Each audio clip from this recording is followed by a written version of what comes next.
लोक एवेदकुं सर्वं जगभूतं चच्च भाव्यम् उतामृतवसियेषानो जदन्नातिरोहति एतावानस्य महिमानो ज्यायाशगोरुखः पादोष्य भूतानि त्रिपादस्यामृतं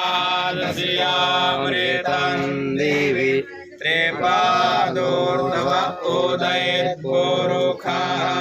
पादोष्येहा भवत् पुनः ततो विक्रमशासनानसने अभि ततो विराड जायत विराजो अधिपुरुषः स जातो अधिर्ज्यत पश्चात् भूमिमथो पुरः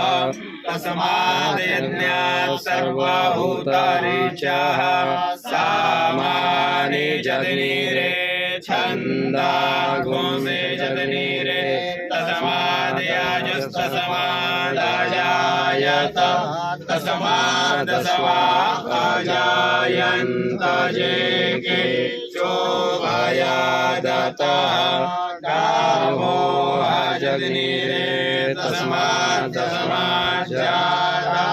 अजावयः तञ्जगन्यं बर्हिः प्रोक्षन् पुरुषं जातमग्रतः तेन देवा अयजन्त साध्यायिकयश्च जे यत्पुरुषं यदधुः कल्पयन् मुखं किमस्यासीत् किं बाहु किमूरो पादा उच्यते ब्राह्मणस्य मुखमासीत् बाहुराजन्यः कृतः ऊरो तदस्य वैश्यः पद्भ्यां शूद्रो अजायत चन्द्रमा मनसो जातश्चक्षुः सूर्यो अजायत श्रोत्राद्वायुश्च प्राणश्च मुखादग्निरजायत नाभ्या आसीदन्तरिक्षं शेषोद्यौः समवर्तत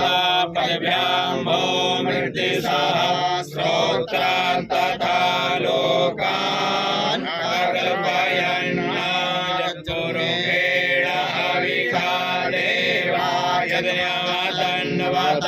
वसन्तोऽस्यासीदाज्यं कृष्म इदमः शरदभिः सप्तास्यासन् परिधस्त्रिः सप्त समिधा कृता देवा यद्यत्नन्दन्वाना अवदन् पुरुषं पशुं वायुधनेन यज्ञमयजन्त देवास्तानि धर्माणि प्रथमान्यासन्न देहनाकं महिमानः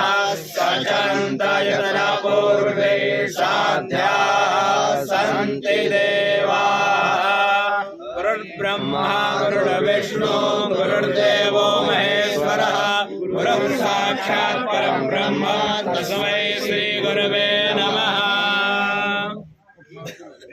आज से अखाड़े में कोई भी ब्रह्मचारी शिष्य को दीक्षित करेगा